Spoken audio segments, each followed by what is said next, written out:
तो नमस्कार मित्रों, स्वागत है आजना ताजा और महत्वना हवामान समाचारों में।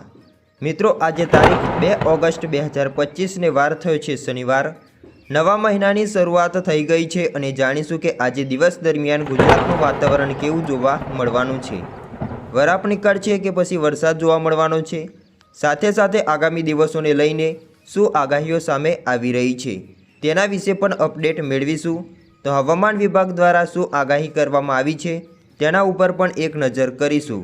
तो आजनो विडियो मित्रों महत्वनो रहेवानो छे, तो विडियोने अंत सुधी जोता रहेजो अने चेनलमां नवा होय तो खास करीने विडियोने लाइक करी चेनलने सब्सक्राइब करी देजो, जेथी तमने चोमासा अंगेना हवामान समाचार अमारा यूट्यूब चेनलना माध्यमथी तमने मळी जाय। सौप्रथम बात करिए तो मित्रों हवेथी आश्लेषा नक्षत्रनो मित्रों प्रारंभ थवा जई रह्यो छे।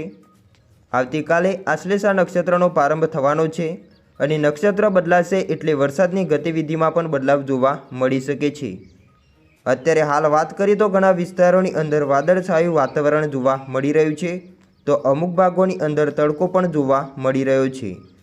મધ્ય ગુજરાત લાગુના વિસ્તારોની અંદર દક્ષિણ ગુજરાતના અમુક ભાગોમાં વરસાદના ઝાપટા ઝાપટી જોવા મળી રહ્યા છે। સામાન્ય હળવા વરસાદના ઝાપટા વરસી રહ્યા છે, તો મધ્ય ગુજરાતના ભાગોની અંદર તો 1 તારીખથી જ મિત્રો સામાન્યથી હળવા વરસાદના ઝાપટા છે જે જોવા મળી રહ્યા છે। હવેથી મિત્રો હવામાન વિભાગની આગાહી ઉપર એક નજર કરવાના છે, જેમાં ભારે વરસાદનો બ્રેક કેટલો લાંબો ચાલવાનો છે અને બધી સિસ્ટમો વિખરાઈ ગઈ છે, જેના લઈને હવે ખેડૂતો વરસાદની રાહ જોઈને બેઠા છે। અમુક ભાગોની અંદર તો સામાન્ય જ વરસાદ નોંધાઈ રહ્યો છે, જેના લઈને ખેડૂતો વરસાદની રાહ જોઈને બેઠા છે। તેવામાં મિત્રો આગામી દિવસોની અંદર ગુજરાતનું વાતાવરણ કેવું જોવા મળવાનું છે તેના ઉપર એક નજર કરીએ, જેમાં મિત્રો હવામાન વિભાગે આગામી દિવસોને લઈને શું ફેરફાર થઈ શકે છે તે અંગેની આગાહી સ્થાનિક હવામાન કેન્દ્ર પરથી કરવામાં આવી રહી છે। જેમાં વિગતો વિશે વાત કરીએ તો આગામી દિવસોમાં વરસાદની સ્થિતિ કેવી રહેશે તે અંગેની માહિતી અમદાવાદ કેન્દ્ર પરથી ડિરેક્ટર એ.કે. દાસ દ્વારા શુક્રવારે મિત્રો આપવામાં આવી હતી। જેમાં મિત્રો તેમણે જણાવ્યું છે કે ભારે વરસાદની કોઈ સંભાવનાઓ અત્યારે હાલ દેખાઈ રહી નથી। જો કે ઓછા વધતા પ્રમાણમાં રાજ્યમાં વરસાદ યથાવત રહેશે તેવી શક્યતાઓ વ્યક્ત કરી છે। 4-5 તારીખ માટે માછીમારોને ચેતવણી આપવામાં આવી છે, જેમાં આ દરમિયાન કરંટ જેવી સ્થિતિ રહેશે અને પવનની ગતિ 40થી લઈને 50 કિલોમીટર પ્રતિ કલાકની જોવા મળી શકે છે। જેમાં ઝાટકાની પવનની વાત કરીએ તો તે પવન મિત્રો 60 કિલોમીટર પ્રતિ કલાકનો જોવા મળી શકે છે। સાથે સાથે વધુમાં જાણીએ તો ગુજરાતમાં 1 ઓગસ્ટથી લઈને 7 ઓગસ્ટ દરમિયાન એટલે કે મિત્રો 7 દિવસ ભારે વરસાદની કોઈ સંભાવનાઓ નથી। જો કે ઘણા વિસ્તારોમાં હળવા મધ્યમ વરસાદ જોવા મળી શકે છે। જેમાં આજના દિવસે અમદાવાદ તથા આસપાસના વિસ્તારોની અંદર થંડરસ્ટોર્મ એક્ટિવિટી સાથે હળવા મધ્યમ વરસાદની આગાહી કરવામાં આવી રહી છે। એટલે કે મિત્રો આ વિસ્તારોની અંદર ગાજવીજ જોવા મળી શકે છે અને હળવો વરસાદ વરસી શકે છે, તો અમુક વિસ્તારોની અંદર સામાન્યથી મધ્યમ વરસાદના ઝાપટા જોવા મળી શકે છે। ગુજરાતમાં વરસાદની લાંબા ગાળાની આગાહી પણ કરવામાં આવી રહી છે, જે અંગે મિત્રો એ.કે. દાસ દ્વારા માહિતી આપવામાં આવી છે કે ઓગસ્ટ અને સપ્ટેમ્બર દરમિયાન સામાન્ય વરસાદ રહેવાની શક્યતાઓ છે। ગુજરાતમાં અત્યાર સુધીમાં સારો એવો વરસાદ પણ નોંધાયો છે, જ્યારે આગામી સમયમાં તેનું જોર ઘટવાની પરંતુ વરસાદ યથાવત રહેવાની શક્યતાઓ જોવાઈ રહી છે। સાથે સાથે વધુમાં જાણીએ તો મોન્સૂન ટ્રફ ઉત્તર તરફ જશે, જેના કારણે રાજ્યમાં વરસાદની સંભાવનાઓ ઓછી છે। જો કે હળવાથી સામાન્ય વરસાદ જોવા મળી શકે છે। હાલ મોન્સૂન ટ્રફ ગંગાનગર થઈને રોહતક, સજાણપુર, ગોરખપુરથી પશ્ચિમ બંગાળની ખાડી પર છે। હવામાન વિભાગે ગુજરાતમાં આગામી અઠવાડિયામાં એટલે કે 8 ઓગસ્ટ પછી હળવાથી સામાન્ય વરસાદની સંભાવનાઓ છે જે વ્યક્ત કરવામાં આવી રહી છે। રાજ્યમાં હાલ ભારે વરસાદની સંભાવનાઓ નથી, જેના કારણે જે ખેડૂતો ઉગાડાની રાહ જોઈને બેઠા હતા તેમના માટે રાહતની ખબર પણ આવી છે। આ સિવાય સામાન્ય વરસાદ રહેશે એટલે પાણીની જરૂરિયાત હોય તે પણ પૂર્ણ થઈ શકે છે। હવેથી મિત્રો હવામાન નિષ્ણાત અંબાલાલ પટેલની આગાહી ઉપર એક નજર કરીએ, જેમાં મિત્રો તેમણે જણાવ્યું છે કે ઓગસ્ટમાં બની રહેલ વૈશ્વિક લેવલની હવામાન સિસ્ટમ કરશે જળબંબાકાર। અંબાલાલ પટેલે ખતરનાક વરસાદની આગાહી કરી છે। જેમાં મિત્રો હવામાન વિભાગના જણાવ્યા મુજબ આગામી 5 દિવસ રાજ્યના અનેક ભાગોની અંદર ગાજવીજ સાથે હળવો વરસાદ પડી શકે છે, પરંતુ મિત્રો ભારે વરસાદની શક્યતાઓ હાલ દેખાઈ રહી નથી। આ આગાહી સ્પષ્ટ કરે છે કે ગુજરાતમાં આગામી 2 અઠવાડિયા સુધી વરસાદનું જોર ધીમું જોવા મળવાનું છે। સાથે સાથે હવામાન નિષ્ણાત અંબાલાલ પટેલની આગાહી જોઈએ, જેમાં મિત્રો 1 થી લઈને 3 ઓગસ્ટ દરમિયાન રાજ્યના જે વિવિધ ભાગો છે એ વિસ્તારોની અંદર ભારે વરસાદની આગાહી છે અને ખાસ કરીને દક્ષિણ ગુજરાત અને સૌરાષ્ટ્રના કેટલાક ભાગોમાં ભારે વરસાદનો ખતરો જોવા મળી રહ્યો છે।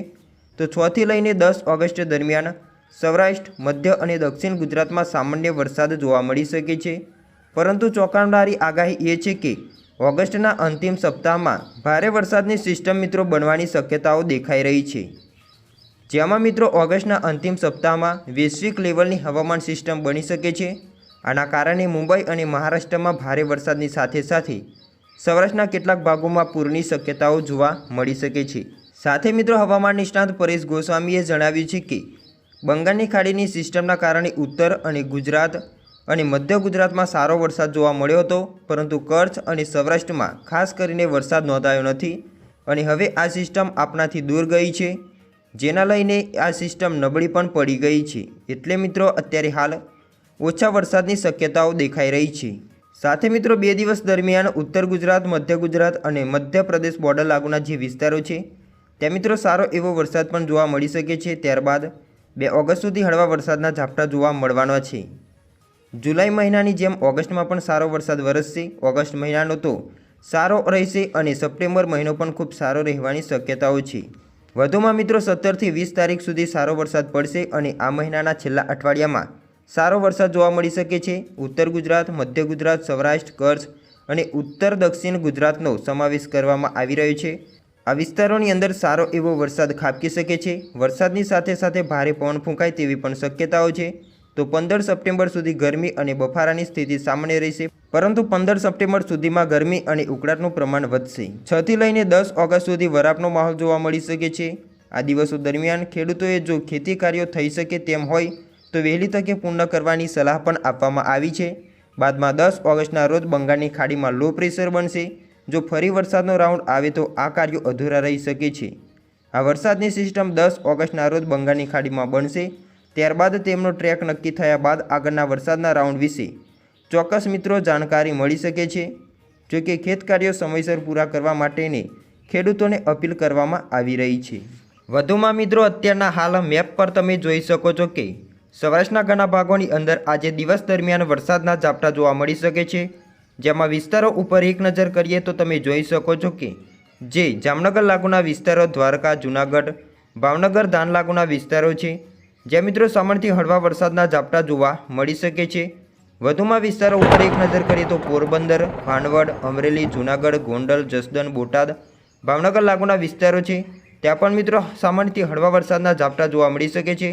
કેશોદ, જૂનાગઢ, વિસાવદર, બગસરા, ધારી, અમરેલી, કુંડલા લાગુના વિસ્તારોની અંદર પણ સામાન્ય વરસાદના ઝાપટા અને હળવા વરસાદના ઝાપટા જોવા મળી શકે છે। રાજુલા, મહુવા, ઉના, તુલસીશામ લાગુના વિસ્તારોની અંદર પણ સામાન્યથી મધ્યમ હળવા વરસાદના ઝાપટા જોવા મળી શકે છે। સાથે સાથે મોરબી લાગુના વિસ્તારો, વાંકાનેર, સાવડી, ડ્રોલ લાગુના વિસ્તારોની અંદર પણ વરસાદના ઝાપટા જોવા મળી શકે છે।